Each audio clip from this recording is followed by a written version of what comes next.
just truly awful.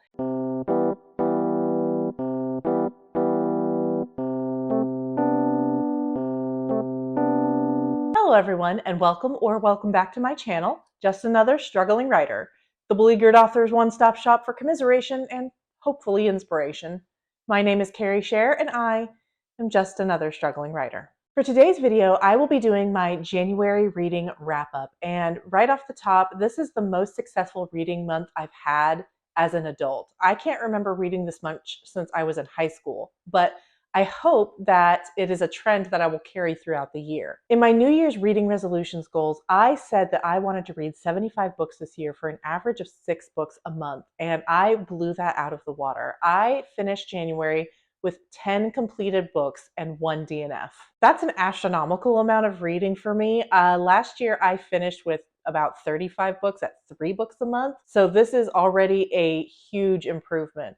I think part of that is because of the new year and feeling really motivated. I don't know how sustainable it's going to be. I know that in February I have a trip out of town, which I do plan on getting a lot of reading done then too. So it may be that February has an inflated number as well, but we'll just have to see. All I know is that I'm super excited that I read so much, and I hope to keep that trend going. Before I talk about each individual book, I'd like to just do a little breakdown of my stats. So as I mentioned, I finished a total of 10 books and 1 DNF. Of those 10 books, 4 were physical books, 5 were ebooks, and I had 1 audiobook. That broke down to 3,097 pages read and 9.5 hours listened. All of the books I read were fantasy in some way, shape, or form, except for one, which was horror. My average star rating for these books was a 3.35, which feels a little surprising. I had a few 4 stars in there, but I think my 1 star really tanked it for everything else. So the first book I read in the month of January was The Girl and the Stars by Mark Lawrence. This is a YA fantasy set in the same world as his previous series, The Book of the Ancestor, which is a personal favorite of mine. So while I'm not really a fan of YA in general, I was still really excited to get into this book and get back into that setting. Our main character, Yaz, is a young woman who lives on the polar ice with her tribe. And her tribe is one among dozens who also live on the ice. In this world, most of the planet's surface is covered in ice because the sun is dying and it's not putting out enough heat and radiation to keep the whole planet warm. At the beginning of the story, all of these tribes are attending a yearly ritual in which the weakest members of the tribes are essentially culled. They are thrown into what is known as the pit of the missing, never to be seen again. The logic behind this is that to live on the ice, you have to be strong and you have to contribute to the good of the tribe. And so children who are too weak or consume too much food or are not strong enough to contribute to the tribe, they are considered a liability and are thrown into this pit.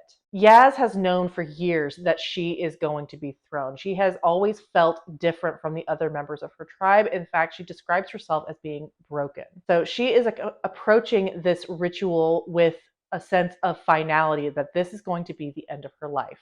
However, she is stunned when the priest passes her over and instead throws her brother in the pit. In the throes of grief, she jumps in after him. To her immense surprise, she does not die at the bottom of the pit. It is actually an immense ice cavern beneath the surface of the polar ice. And many of the other children who have been thrown into the pit of the missing are now living there as a community. However, that community is under constant attack from another tribe of similar unfortunates who have been thrown into the pit and have now been possessed by demons. There is also a buried ancient city thought to belong to the progenitor race of this planet. And that is to say nothing of the internal politics of the tribe as well. And it is into this chaos that Yaz falls. All she cares about is finding her brother and getting back to the surface, but it seems it will not be as easy as she hoped. Like I said, I really enjoy this setting and I really love Mark Lawrence's writing. So although I'm not really a huge fan of YA, I still really enjoyed this book. but it is still kind of a middle of the road YA story with a kind of stereotypical female heroine with lots of boys who are vying for her attention. That said, I still enjoyed it and I gave it 3.5 stars. The next book I read or attempted to read was actually my only DNF of the month, and that was Winter Be My Shield by Jo Spurrier. I read about 100 pages of this book, about 25%, and unfortunately, I just didn't vibe with it. It didn't feel like it was going very far very quickly. It was a pretty short read, and so by the point that I had given up, I was feeling like something more should have happened by then. And I also just didn't enjoy any of the characters. I didn't enjoy any of their dynamics, and I didn't really feel compelled to finish. Fortunately, the next book that I read was very good, and I'm very excited to continue on with the series, and that is Godkiller by Hannah Kaner. One of the most notable things to me about this book was how efficient and concise it is. This is a masterclass in brevity, and I feel like every author can learn from what Hannah Kaner accomplished with Godkiller. The ebook version of this book clocked in at just under 300 pages, and yet I felt like the world was very well fleshed out, the conflict was very well defined, and each of the 4 POV characters we get all have a complete narrative arc. That feels almost impossible for such a short book, and yet Hannah Kaner accomplished it easily. I'm frankly jealous of how well she was able to do all this, because that is the kind of writing style I aspire to. I am a very thin writer. I tend not to get too worried about the details that don't ultimately matter to the plot, and so my drafts tend to be very thin. Hannah Kaner's writing, however, does not feel thin. In fact, it feels very dense, but is packed into such a small space. It's honestly really impressive. For those of you who haven't picked up this book, Godkiller follows Jemisin, who is the titular Godkiller. In this world, gods exist as creatures, both big and small, and can be summoned into being via prayer and offering. However, some years ago, a war broke out between the gods that ultimately ended up claiming the lives of thousands of mortals and turned the tide of popular opinion against them. The king of this realm outlawed gods and worship of gods, which is where god killers like Jemisin come in. When a god starts causing too much trouble in a community, a god killer is contracted to come in and take care of the problem. Jemisin, who has her own history with gods, is very passionate about her job. However, her whole life is thrown into chaos when she is contacted by a young girl who has somehow become bound to a small god. They cannot be separated without extreme pain. However, they do love each other very much. They want their bond to be broken so that they can live their own lives. Together, along with a baker who used to serve the king and is on his own mysterious quest, the 4 must travel together to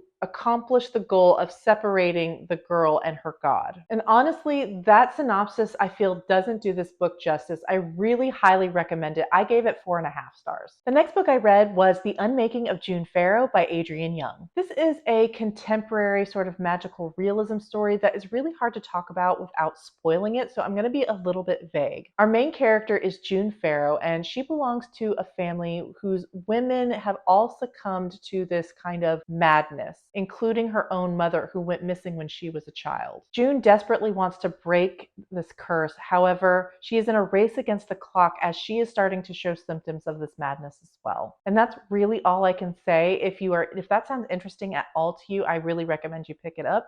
However, this book wasn't for me in a lot of ways. I can't really get into it without spoiling it. So let's just say that the speculative elements that came into play around the 40% mark just left a lot of open-ended questions that were never answered and what I felt were pretty egregious plot holes. The writing is very, very beautiful and the character work is well done. It just wasn't my style of fantasy. Ultimately, I gave this one 2.5 stars. The next thing I read was a novella by T. Kingfisher called Thornhedge. This is a Sleeping Beauty retelling, and it follows the fairy godmother character, but she is not the fairy godmother that you would think of in this retelling. Her name is Toadling, and she is a human who has been raised by fairies, and so she has kind of taken on some fairy-like qualities, but she is ultimately still human. She is tasked with watching over the sleeper in the tower, but because this is T. Kingfisher, this story is not as you remember, and everything you thought you knew about Sleeping Beauty is turned on its head. I thought this was a really charming story. I really enjoyed the character of Toadling,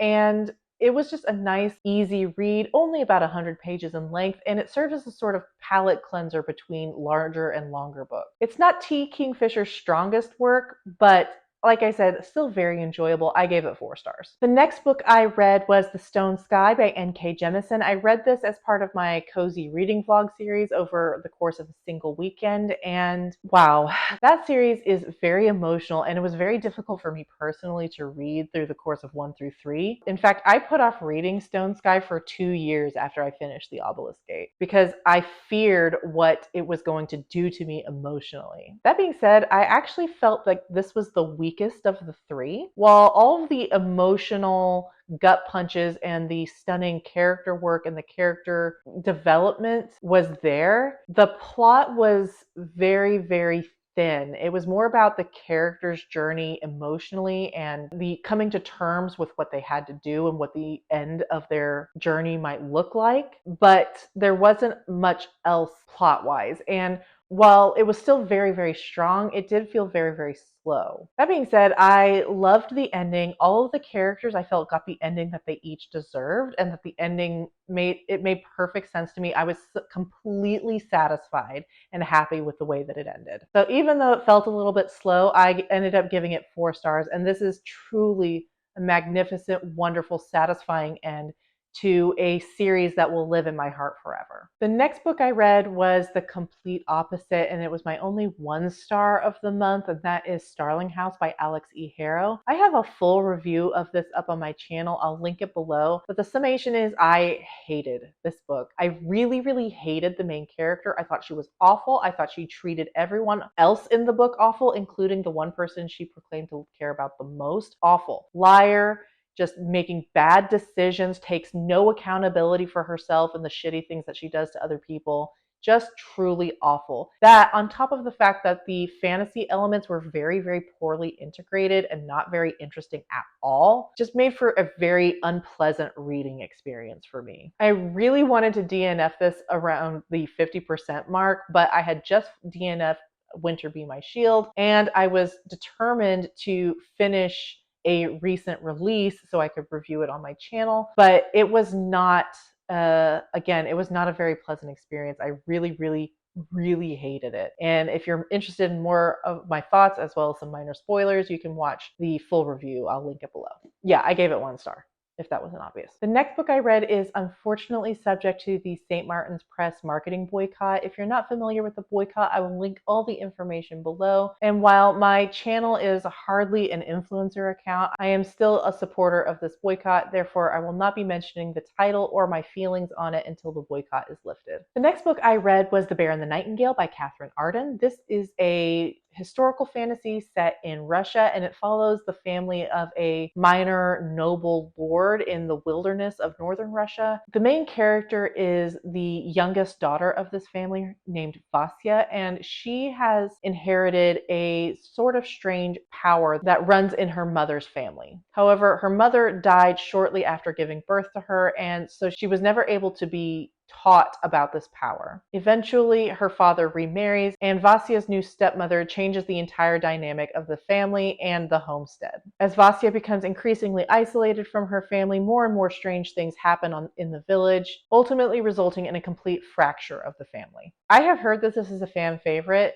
I, however, didn't really care for a lot of the components of this book. I'm not really big on historical fantasy, and I really didn't love the writing style, which I have heard is a big pro for a lot of readers. It was not for me. This isn't a bad book by any means. It just wasn't to my taste. I also just didn't really care for the religious conflict that was the main thrust of the book. That's just not really my favorite. And also the mysterious magical being that has taken an interest in Vasya and their relationship. That has never been a trope I've ever really enjoyed. And so it ultimately just meant that a lot of components of this book just weren't for me in any respect. And that kind of colored my experience with this book. Again, not bad, just well and truly not for me. So I ultimately gave it 3 stars. All right, we are almost to the end, just 2 more books to go. The Second to last book I finished in the month of January was episode 13 by DiLouie, and this is a horror book about a group of paranormal investigators who have their own TV show and are very excited to film in a famous haunted house where a group of paranormal researchers famously went missing in the 60s. This is told in mixed media format, so I listened to it on audio, and while I thought that the format was interesting, I ultimately realized while listening to this book that I don't think horror is the genre for me. Truth be told, I don't have a very robust theater of the mind. When I am reading a book, I don't really imagine the details very distinctly. I'm just sort of going through it and absorbing the plot rather than the setting and the details. So when it comes to horror, because I don't really imagine very well, the horror elements of this book were just really fell flat. I didn't find it scary in the slightest. I just find it kind of whatever. So I don't know, because I'm not a horror reader, I don't know where this book rates in terms of its execution, but I also don't know if the way I felt about it is because of me or the book, but I'm leaning more towards it's just me. So I gave this book 3 stars just because I didn't want to unfairly rate it lower just because I don't really, I guess, enjoy horror very much. So like I said, 3 stars. It's told in mixed media, which is a really interesting format, like in interviews and descriptions of like the video footage that they took for their paranormal TV show. So if that sounds interesting to you, I definitely recommend picking it up. But for me, again, it was only a 9.5 hour audiobook, and it literally took me all month to get through it because I just wasn't very compelled by it. And lastly, the last book that I read in the month of January, coming in just under the wire, was City of Brass by S.A. Chakraborty. And this is actually a reread for me. I read it about 6 years ago in 2018 on a whirlwind trip out of town for a family member's wedding. And at the time, I really enjoyed certain elements, really enjoyed certain elements. But then there were other parts of it that I really didn't care for at all. And so it kind of gave me a mixed feeling on the book. And when I got to the climax and more of the elements I didn't like were taking precedence, it put kind of a sour taste in my mouth. So I gave it 3 stars and decided I wasn't going to continue with the series. However, when I read The Adventures of Amina al-Sarafi by the same author last year, I realized that I was probably being a little too harsh because I really enjoy S.A. Chakraborty's writing style, and I really enjoy the setting that she sets her books in. I love Middle Eastern fantasy, and I love jinn-centered stories. So I decided to go back and take City of Brass another look, and I'm glad that I did. While there are still elements that really bother me, that I don't really enjoy, I found that when I was able to sit down and actually take my time with it rather than read it just to get through it, I found that the setting is a lot more rich and a lot more complicated than I had previously given credit for. For those of you who haven't read it, City of Brass follows a young woman named Nairi who is a con artist and a thief living on the streets of Cairo, plying her unusual healing ability as her trade. However, her whole life is turned upside down when one evening she accidentally summons an ancient jinn warrior to her side, and with it, magical creatures who want to destroy him and her. What follows is a flight for her life as the jinn takes her to the city of Daevabad, the magical capital of the jinn, where we get our second perspective in the Prince of Daevabad, Ali. Ali is an idealistic young man, and his father is a pragmatist, a pretty ruthless one at that. And that combination is rife for conflict. Conflict that is already about to boil over when Nairi and her jinn bodyguard Dara arrive in the city. I'm really glad I took another look at this book. I bumped my rating up from a 3-star to a 4-star because there's a lot to love about the setting, a lot of really rich history and complicated politics, as well as some really great characters. However, a lot of the problems that I had when I first read the book are still kind of bothering me. I'm going to get into it in a full review of this book later this month. Please look forward to it. And that is it. That is all 10 books that I read in the month of January. It was truly the full spectrum of a reading experience that one could possibly get, from books that I hated with my whole being, to books that I really loved, to books that I thought were just okay, and books that I thought were ultimately good, but not for me. I have another great slate of books to read in February. I will link the February TBR video below, but for now, that is all from me. If you like my content and want to support the channel, please like and subscribe. It is so appreciated, and I will see you guys in the next video. Bye.